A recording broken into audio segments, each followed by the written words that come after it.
Hello, it's Scott Manley here, and it's been a big weekend for Star Citizen, and it's also a big week for everyone that has Star Citizen access, because you can in fact fly all of the myriad of spaceships without actually having to shell out real money for them.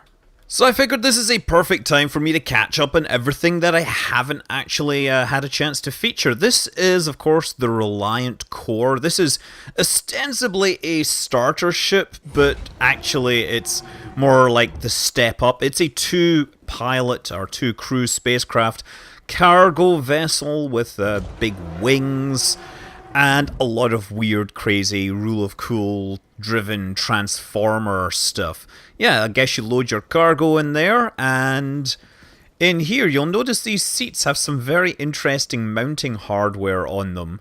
Also, you'll see the space station with those rotating rings, because rotating rings are cool. That's the co-pilot seat, so no sticks there. This is the commander of the pilot seat with both sticks that fold away and everything nicely as I jump in.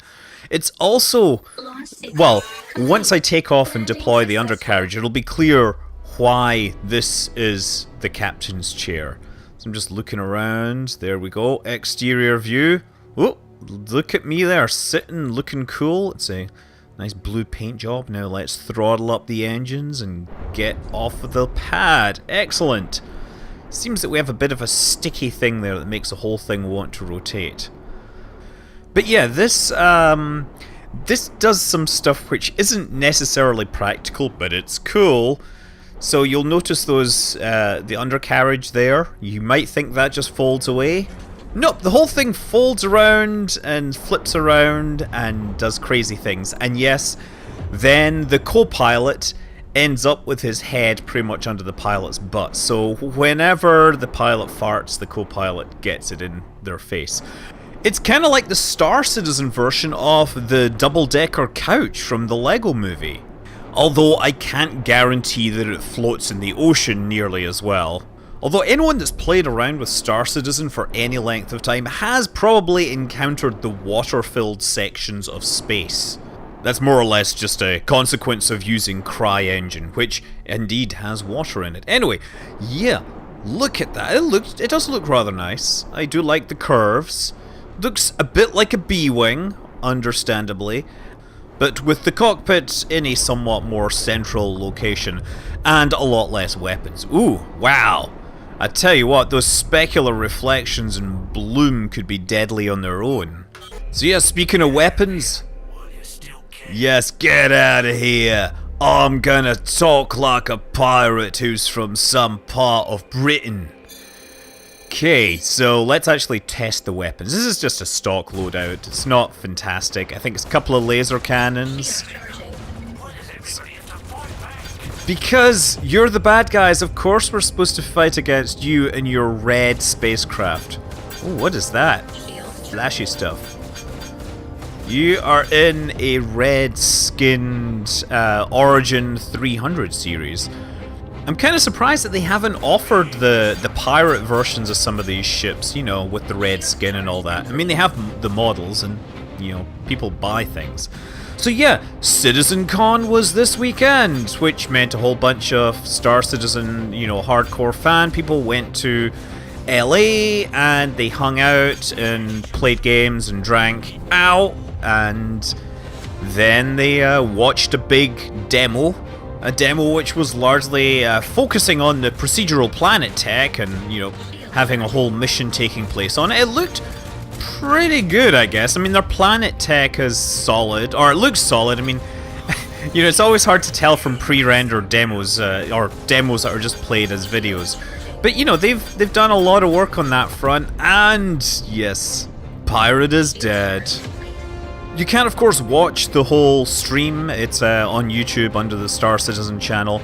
I would strongly suggest skipping huge sections off it. There was like half an hour just spent by the web developers talking about their community website. Yeah. Anyway, let's go on. One of the other ships released, or put on sale, at least temporarily, was the MPUV. That's the, I don't know, utility vehicle? Multi-purpose utility vehicle. I'm going to say that's what it is.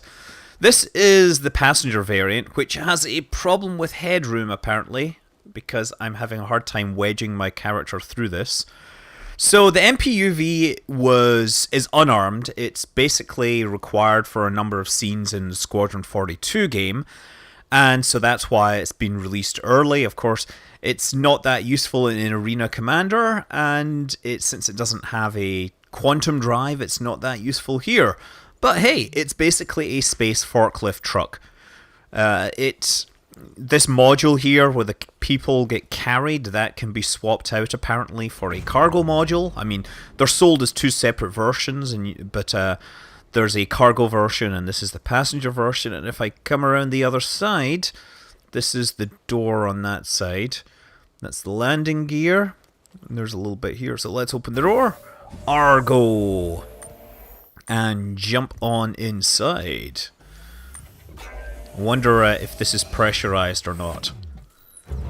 Ooh, she lives. Okay, initialize. Bring the engines online and let's get off this landing pad.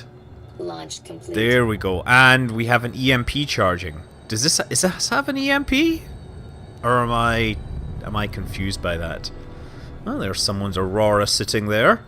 Let's back away ever so carefully. See what else is around here.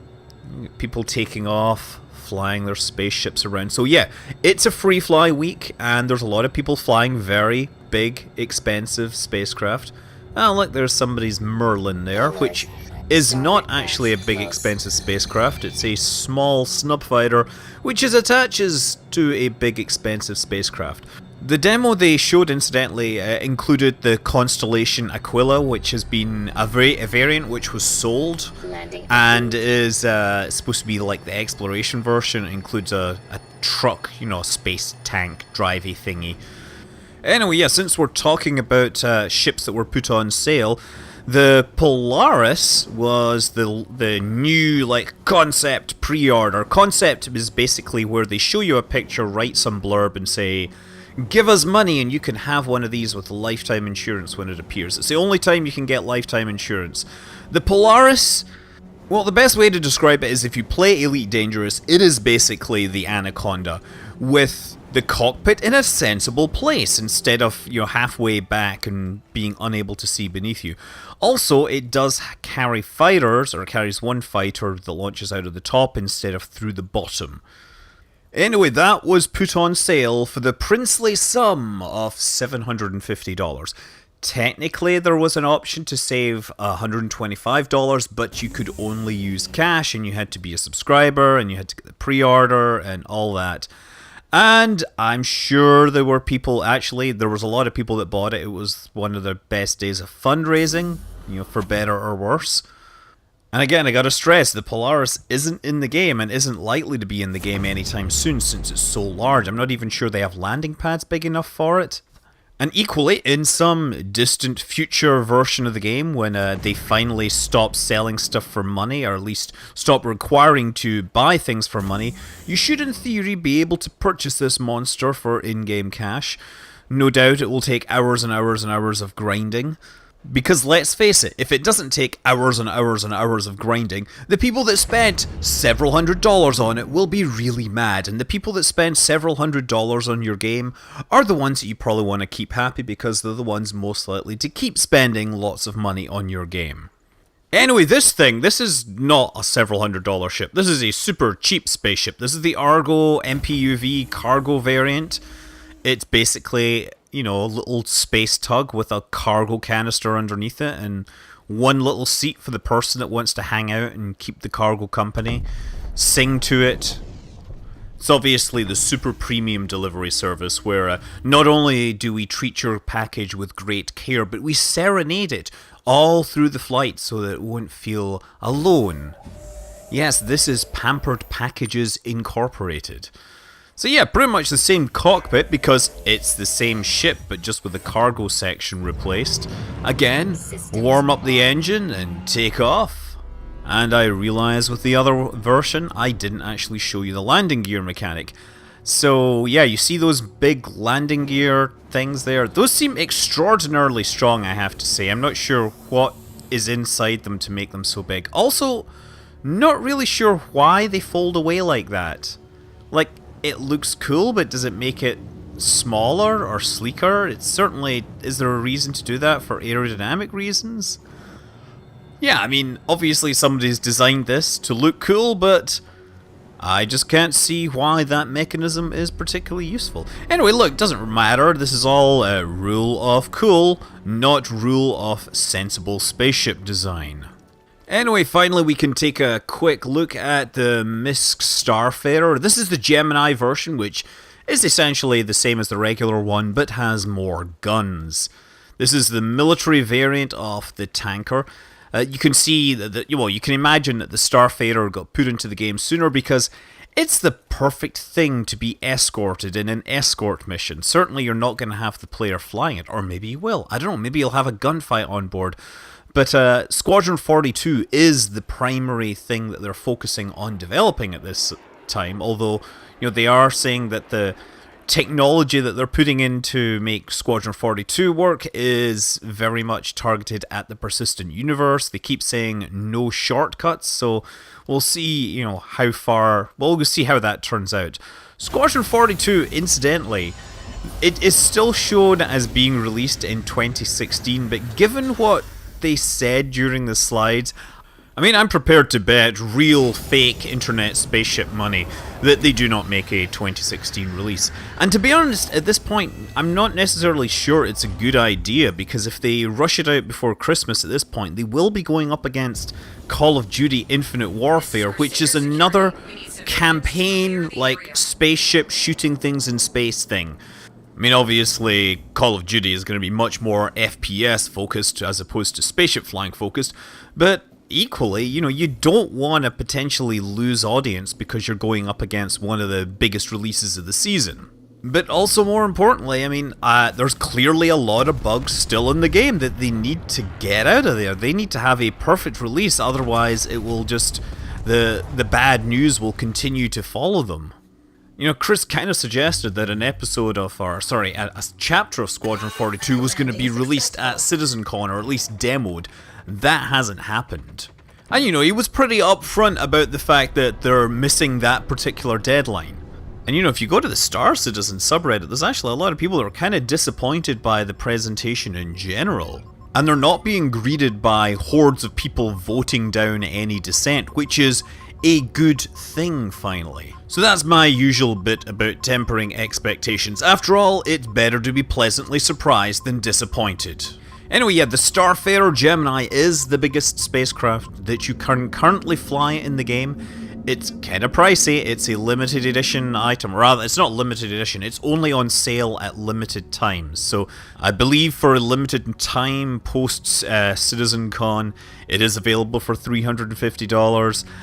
Again, in theory, a final version of the game, you don't need to spend real money. But right now, there is no mechanism to buy this in-game and fly it. You have to spend real money if you want to play it right now. But hey, the good news is the people that do own these are always looking for crew members to help fly them. So you can be one big happy family of space bro- Whoa! Crap. Sorry! Didn't quite mean to do that. That was not intentional. So what happens when you talk and drive? I hope they're okay.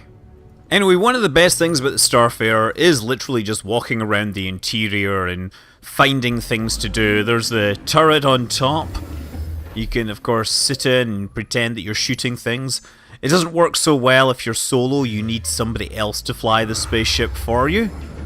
And I did see that other random person. I wonder if they will find their way to the bridge and decide to fly it around for a while so I can play, you know, gunner for some reason.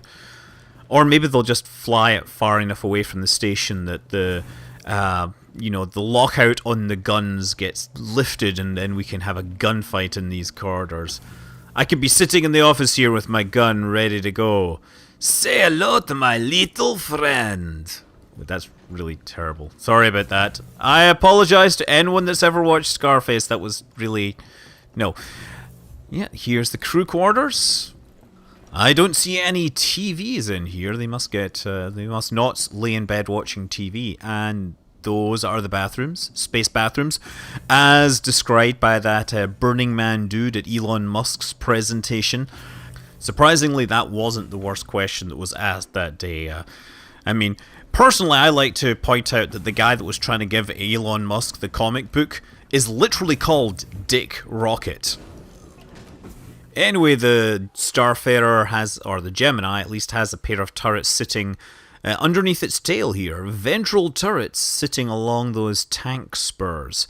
Of course, these are the turrets you have to get inside to use because this is a sci-fi universe driven by the rule of cool, rather than reality where we've had turrets on aircraft since the 1940s that you didn't need to sit inside and you could control remotely using sighting hardware. Yeah, you know, you should go and read about the turrets on the B-29 Superfortress, how there was like 5 of them and they would be controlled by a handful of gunners, and they had these like dead man switches so that if one of the gunners was unable to control them, they would be slaved to a new pilot. It's a pretty awesome piece of engineering. But, you know, this is sci-fi, fun sci-fi. Well, it's fun space fantasy, whatever. This is the gravity core, because of course we need that to make the local physics grid work. In here, we've got some sort of controlling thing for control. Oh, I can hear the engines running. I think somebody has finally got into the pilot's seat. Fantastic. Let's take a look here. Yep, we are on the move. Excellent. I should get to a turret and... Oh, what? No! No! I've been spaced! Come back! Come back! No. Well, I guess there's the long walk home, during which I could regale you with tales of space poop and other astronomical space science things. Or I could just take this moment to remind you that, hey, if you want to fly any of the spaceships in Star Citizen and you already have an account, then this week gives you the chance to fly everything. Until next time, I'm Scott Manley. Fly safe.